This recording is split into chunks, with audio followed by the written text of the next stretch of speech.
자, 오늘 저와 여러분들이 함께 나누실 말씀은 마태복음 7장 1절부터 5절까지 말씀입니다. 마태복음 7장 1절부터 5절까지 말씀을 우리말 성경으로 함께 한 목소리로 같이 읽으시겠습니다. 너희가 심판받지 않으려거든 심판하지 마라. 너희가 심판하는 그 심판으로 심판을 받을 것이며 너희가 저울질하는 그 저울질로 너희가 저울질 당할 것이다.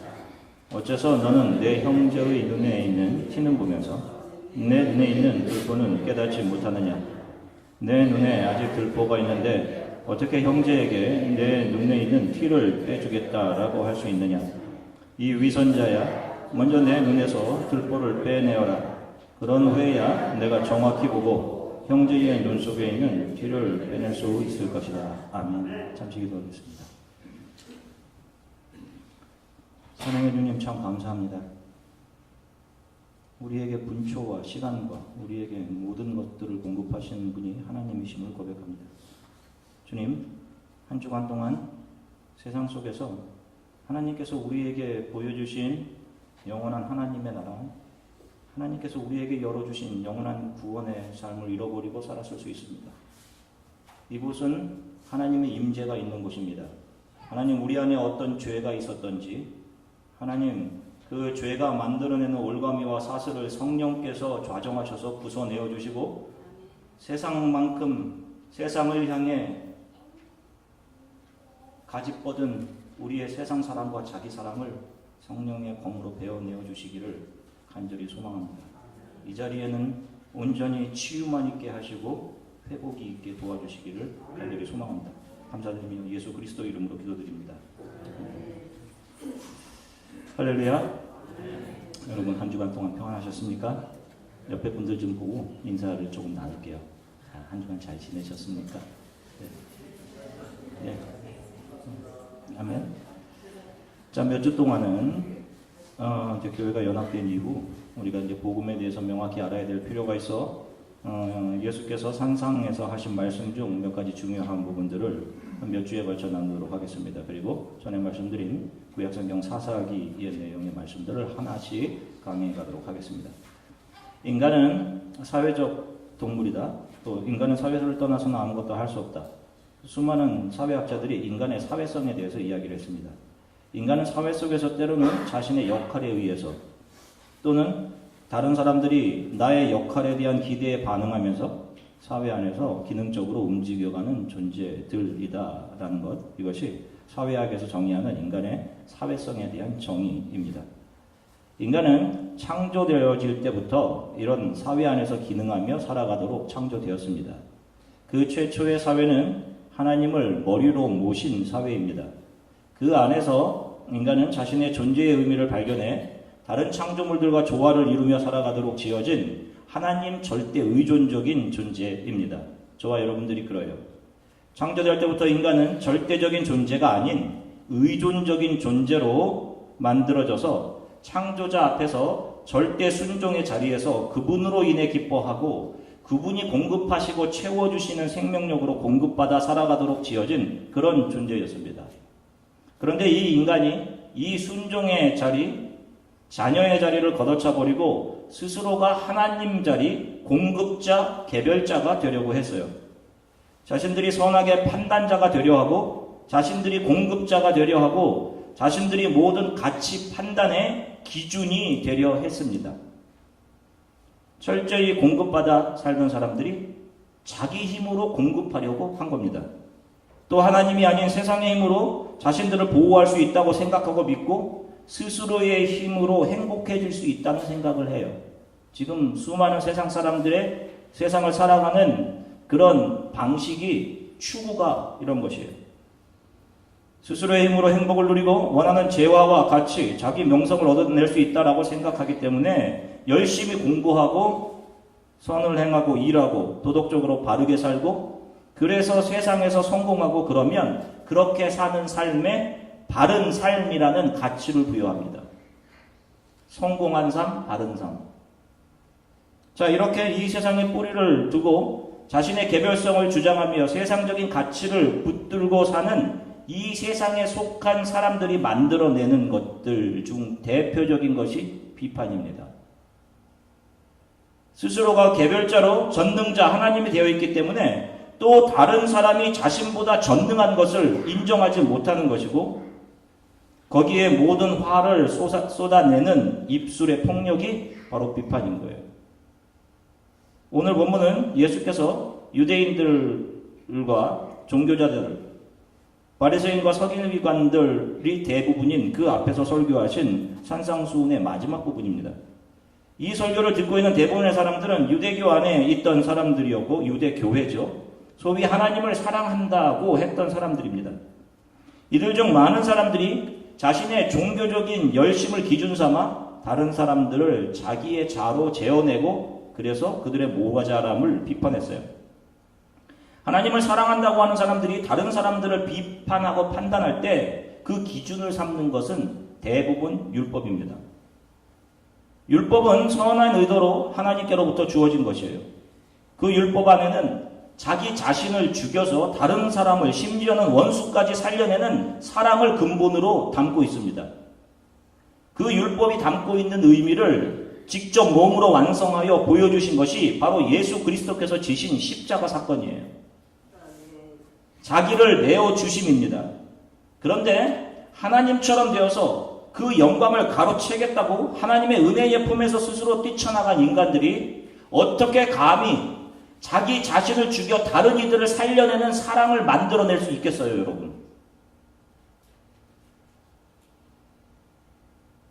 그래서 그 선한 의도로 주어진 율법이 자기 영광만을, 자기 유익만을, 자기 자존심만을 위해 살아가는 인간들에게 주어질 때 인간들은 그것을 가지고 자기의 훌륭함과 자기의 정의로움을 입증할 도구로 삼아서 율법이 선하다고 규정한 그 일을 최선의 노력으로 열심히 해놓고는 그것을 다른 사람을 비판하는 도구로 사용하고 맙니다. 이것이 인간이 율법을 사용하는 방식이에요. 그래서 겉으로 볼 때 신앙생활을 잘하는 것처럼 보이는 사람들이 있을 수 있는 것이고, 정의를 위해 몸을 불사르는 사람들이 있을 수 있는 것입니다.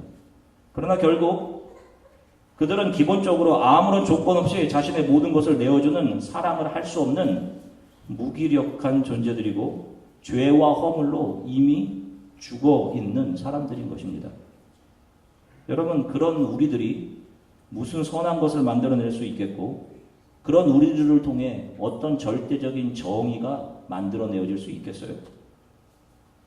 결국은 이런 율법의 행위를 몸에 두르고 자신을 괜찮은 사람 취급하며 다른 사람들을 비판하는 판단자의 자리에 앉아 있는 것을 오늘 예수님께서 You hypocrite 이라고 정죄하시는 것입니다. 너 이 위선자야 라고 말씀하시는 겁니다.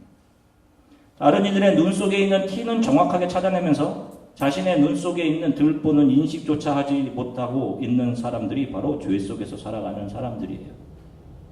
자기 자신이 얼마나 악한 자이며 자기 자신이 죄와 허물로 죽어 있으며 만들어내는 것마다 다 악한 것일 뿐임을, 자신의 죄인됨을 깨달지 못하고 인정하지 못하는 사람들. 그러면서 다른 이들의 약함이나 부족함을 드러내고 가십하고 헐뜯고 비판해서 거기서 자기는 저 사람보다 조금 낫다는 우월감을 드러내려고 하는 사람들, 바로 그런 사람들이 눈에 들보가 있는 사람들이고, 이런 사람들이 바로 외식하는 자들이라고 예수께서 말씀하시는 것입니다.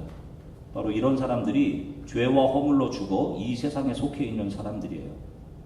하나님의 나라는 예수 그리스도의 보혈로 교회 안에 들어와 예수 그리스도를 머리로 모시고 살아가는 사람들, 그 성령이 만들어내시는 연합 안에서 개별 자아가 무너지는 과정을 통해서 한 사람 한 사람이 변화되는 과정을 통해 하나님의 나라가 이루어지는 것이기 때문에 그 안에서 개별성이나 공로, 잘남, 업적이 절대로 인정될 수 없는 것입니다. 그런 나의 개별성, 나를 깨어부수고 들어와 있는 곳이 바로 교회인 거예요. 그래서 늘 말씀드리지만 이 세상에서 가장 연약한 사람이 이 교회에서는 가장 사랑받아야 되는 곳이다라고 말씀드리는 이유가 거기에 있는 겁니다. 여러분, 세상의 힘과 옷을 이 교회 안에서 자랑하시면 안 돼요. 여러분들의 자녀들이 세상에서 어떤 명성과 명예의 옷을 두르고 있건 여러분 그것을 가지고 교회에 와서 자랑하시면 안 되는 겁니다. 여러분들이 크리스천이라면요. 이 교회 안에 있는 사람들은 오직 자신들을 예수의 은혜로만 살아가는 하나님 앞에서 면목 없는 사람들로 여기는 사람들이고, 그래서 하늘을 도화지 삼고 바다를 물감으로 삼아 그 사랑을 다 기록해 내어도 그 사랑을 담아낼 수 없을 만큼 저는 사랑의 빚을 지고 살아가는 사람들입니다 라는 고백을 하며 하루하루를 살아가는 사람들인 것입니다. 여러분, 이런 사람들이 어떻게 다른 사람들을 향한 비판을 낼 수가 있겠어요? 자, 여러분들 혹시 기억하세요? 누가복음 18장에 나오는 바리새인과 세리의 기도가 있어요. 바리새인이 뭐라고 기도하는지 한번 살펴보겠습니다. 누가복음 18장 11절서부터 13절까지 우리말 성경으로 같이 읽겠습니다. 바리새파 사람은 서서 자신에 대해 이렇게 기도했다.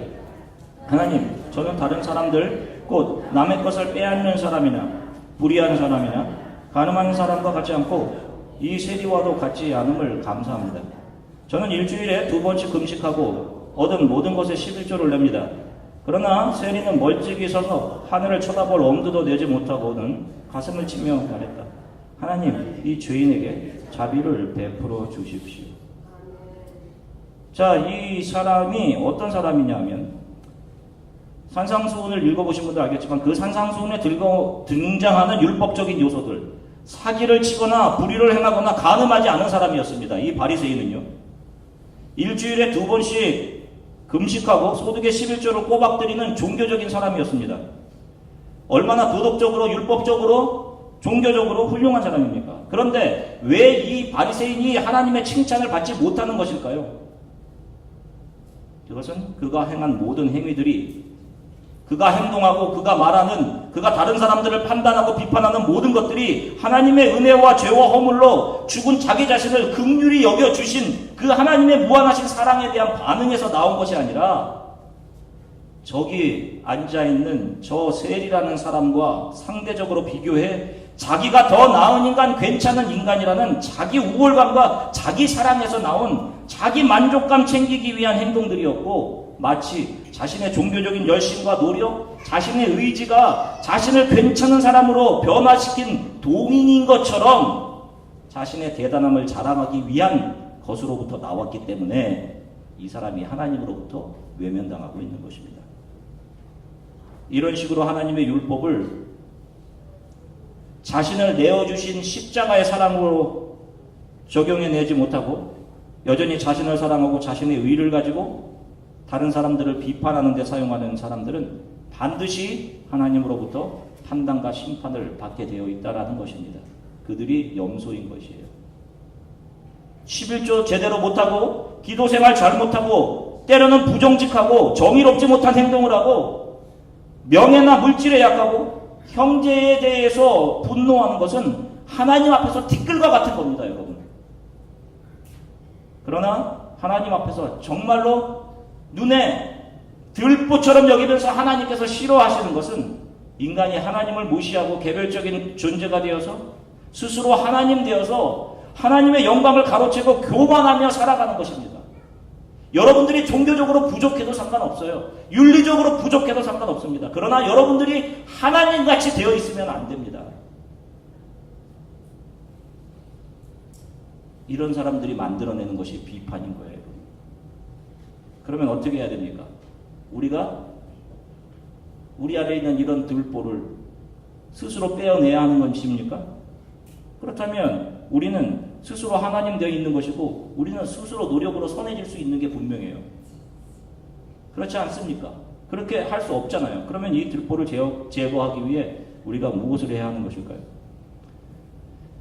자, 여러분 생각해보세요. 하나님을 거역하고 선악과를 따먹은 인간에게 나타난 변화는 눈이 밝아지는 것이었습니다. 기억하시죠? 그들이 선악과를 따먹고 눈이 밝아졌어요. 그들은 스스로 선악을 판단하기 시작했습니다. 눈이 밝아졌다는 것을, 선악을 판단하게 된 것을 성경에 눈이 밝아졌다라고 이야기를 해요.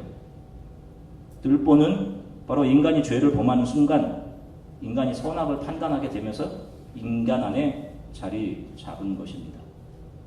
스스로 선의 기준이 명확해져서 스스로 세운 기준들을 근거로 다른 사람들을 비판하고 자기 스스로만 고귀한 정의 중에 정의, 선 중에 선인 하나님처럼 된 것이 바로 눈이 밝아진 인간들의 모습이었습니다.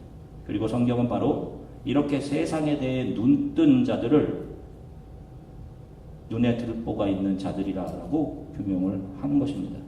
자, 그런데 예수께서는 자신이 이 땅에 오신 이유를 이렇게 설명하신 적이 있습니다. 요한복음 9장 39절부터 41절입니다. 우리말 성경으로 같이 읽으시겠습니다. 예수께서 말씀하셨습니다. 나는 이 세상을 심판하러 왔다. 못 보는 사람은 보게 하고 보는 사람은 못 보게 하려는 것이다. 이 말씀을 듣고 예수와 함께 있던 몇몇 바리새파 사람들이 물었습니다. 우리도 눈이 먼 사람이란 말이요? 예수께서 말씀하셨습니다. 너희가 눈이 먼 사람이었다면 죄가 없었을 것이다. 그러나 너희가 지금 본다고 하니 너희 죄가 그대로 남아있다. 아멘. 그래서 굉장히 이해하기 어려운 아이러니 투성이의 말씀이에요. 예수님께서 이 땅에 오신 이유는 보지 못하는 사람은 보게 하시고 자기가 정확하게 보고 있다라고 하는 사람들은 보지 못하게 하기 위하십니다라고 말씀하십니다. 이게 무슨 말입니까? 예수께서 이 땅에 오신 이유가 눈이 밝아져서 스스로 보고 판단하게 된 인간들의 눈의 들보를 제거하기 위해 오셨다라는 말씀을 하시는 겁니다. 그런데 우리 안에 있는 들보를 어떻게 제거한다라고 하시죠? 예수님께서 우리를 소경 보지 못하는 사람이 되게 하심으로 우리 안에 있는 들보를 제거한다라고 하십니다.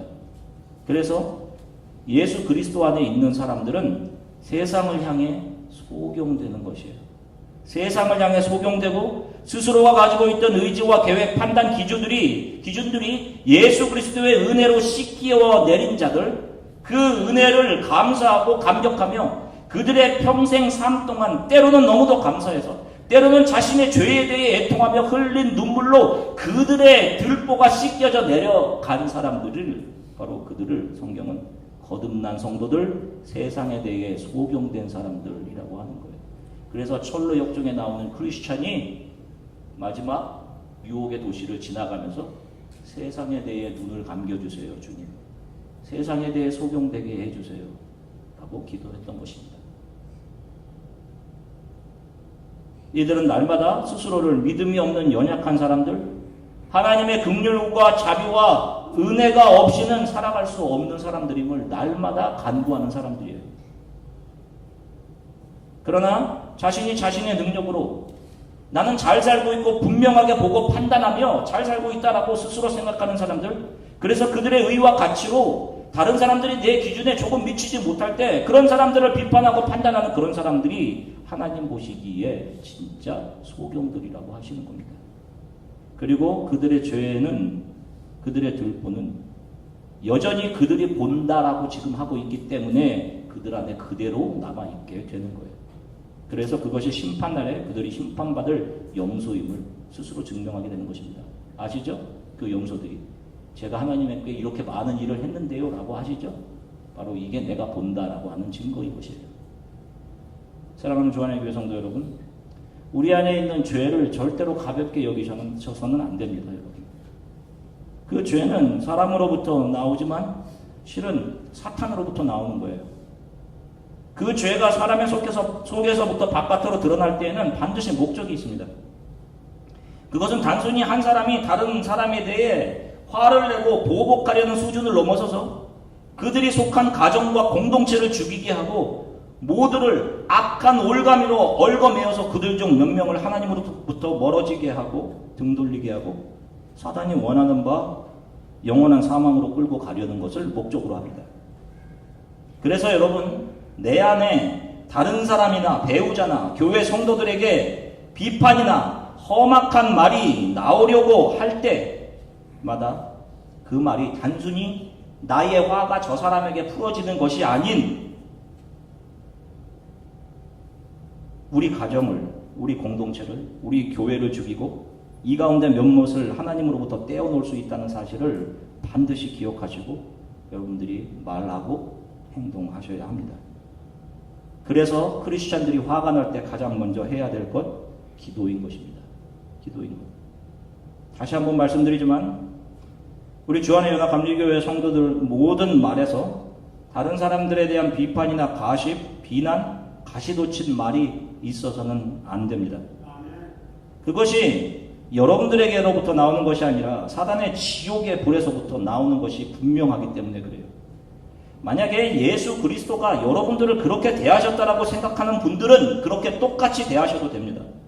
그러나 여러분들이 예수 그리스도를 만났던 그 자리가 아무런 소망 없이 주저앉아서 세상이라는 곳에서 행복과 치유를 찾았던 38년 된 병자가 앉았던 그 자리가 내가 예수를 만난 자리라고 생각하고 있고, 가장 천한 죄인의 자리, 가늠한 여인의 자리에서 사람들이 나를 정죄하며 돌을 들며 치려할 때 나도 너를 정죄하지 아니하노니 가서 죄를 범치 말라라고 하시던 그 자리가 여러분들이 예수 그리스도를 만난 자리가 맞다면, 배신하고 세상으로 돌아갔던 베드로의 자리에서 나에게 찾아오셔서, 세상으로 돌아갔던 나에게 찾아오셔서 아무런 정죄 없이 나를 사랑하느냐, 그 사랑으로 다른 성도들을 돌봐주거라라고 위로하시던 그 자리가 여러분들이 예수 그리스도를 만난 자리가 분명히 맞다면, 다윗의 자손이여 나를 긍휼히 여기소서라고 외치며 소경된 자신의 눈이 떠지기를 간절히 소원하던 그 자리에서 예수가 저와 여러분들의 눈을 만지셔서 세상을 향해 눈 뜨고 있을 때는 볼 수 없었던 하나님 나라를 소망하게 해주신 그 자리가 여러분들이 예수 그리스도를 만난 자리가 맞다라고 믿는다면, 여러분들은 모든 사람에게 예수 그리스도가 여러분들에게 대하신 것과 똑같이 하셔야 하는 것이 맞는 거예요. 사랑하는 성도 여러분, 정말 많이 기도하시고 여러분들 많이 우십시오. 우리 크리스찬들은 우는 자들이며 애통하는 자들이에요. 여러분들의 죄성과 그 눈, 우리에게 박혀있는 그 죄의 들보가 씻겨져 내어가도록, 이것이 나의 힘으로 되지 않으니 하나님 나를 좀 긍휼히 여겨달라고 우리의 연약함과 죄성에 대해 아파하시며 회개하시며 우셔야 합니다, 여러분. 그리고 모든 죄를 덮어 우리를 하나님의 자녀로 삼아내시고야만은 그 하나님의 거부할 수 없는 그 은혜로 인해 날마다 감사하고 여러분 기쁨의 눈물을 흘리셔야 돼요. 그래서 성도가 눈물이 많은 것이고, 성도를 예수 그리스도께서는 애통하는 자들이라고 하는 거예요. 그 눈물을 통해서 우리가 하나님 앞에 서게 됐을 때 그 눈물로 우리의 들보가 다 씻겨 내려가게 되는 거예요. 우리는 평생 감사의 눈물, 회개의 눈물, 죄에 대해 애통하는 눈물을 흘리며 사는 것이 맞습니다. 이 눈물이 우리의 들보를 씻어내리고 세상에 대해서는 소경되게 하시며, 세상에 대해 점점 우리의 세상 사랑을 죽여가시고 우리를 해체해 가시며 하나님 나라에 대해 날마다 더 분명하게 소망을 두고 보게 하실 것입니다. 여러분, 이것을 날마다 구하십시오. 주님, 내가 날마다 이 세상에 대해 소경되게 해주십시오. 주의 나라를 믿음으로 보는 나의 믿음의 눈이 날마다 밝아지게 해주십시오. 마태복음 15장 보시면 귀신 들린 딸을 고쳐달라고 간절한 마음으로 예수께 나온 유대인들은 사람 취급하지 않았던 한 가나안 지역의 이방 여인이 예수께 다급하게 찾아옵니다. 자기의 딸이 병들었기 때문이에요. 이 여인은 유대인들의 멸시, 거부를 각오하고 예수께 나옵니다. 그 예수께서 그 여인에게 이렇게 이야기하죠. 자녀들의 떡을 취하여서 개에게 던짐이 마땅치 아니하다. 여인에게 모멸과 멸시가 주어집니다. 여인의 마음이 무너졌을 거예요. 그때 이 여인이 이렇게 답하죠. 마태복음 15장 27절 세번역 성경으로 같이 읽겠습니다. 그 여자가 말하였다. 주님, 그렇습니다. 그러나 개들도 주인의 상에서 떨어지는 부스러기는 얻어먹습니다. 아멘. 이 고백 후 예수님은 기뻐하시며 기꺼이 그 여인의 딸을 고쳐주십니다. 자신은 가장 천한 여인이고 천한 사람임을, 그럼에도 이 천한 자리에서 내가 살아가는 것은 하나님의 은혜이라는 사실을 고백하는 예수의 긍휼과 자비 앞에 엎드린 여인을 예수께서 긍휼히 여기시고 자신의 자녀로 삼으시고 그를 고쳐주시는 겁니다. 여러분, 우리의 존재 가치가 무엇이라고 생각하세요? 여러분들이 얼마나 고상하다고 생각하십니까? 다른 사람보다 다르다고 생각하세요? 입고 있는 세상에서 쌓은 업적의 옷이 여러분들 하나님 앞에서 괜찮은 사람, 고상한 사람이라고 자평하게 하신다면 여러분들 장차 그분께 받을 상과 긍휼이 없어요. 그들이 바로 우리가 소경인가? 라고 예수 앞에서 말하는 바리새인들인 것입니다. 물론 우리는 하나님의 자녀이기에 존귀한 자들이 분명해요. 그러나 하나님의 자녀로 우리가 인정되는 것은 우리가 서 있는 자리에서 나 스스로를 개들도 주인의 상에서 떨어지는 것으로 삽니다. 저를 긍휼히 여겨주세요. 라는 자신의 존재를 정확하게 보고 하나님 앞에 자기 자신을 낮출 때입니다. 날마다 감사로 오시고 내게 주신 감사의 조건들이 얼마나 많은지 여러분 날마다 세워보십시오. 나의 죄악된 내 안의 마귀적인 성품 바라보시며 우시고, 지금 이 땅을 가득 채우고 있는, 그래서 사람들을 미혹하고 강팍하게 하며 사망으로 끌고 가는 죄악을 보시며 여러분 우셨으면 좋겠어요. 그 눈물이 우리들의 들보를 매일 조금씩 걷어낼 것입니다. 모든 가족과 교회에 속해 있는 모든 성도들이 서로를 긍휼로 감싸 안으며 살아가게 되기를 주 예수 그리스도의 이름으로 간절히 축원합니다. 잠시 함께 기도하겠습니다.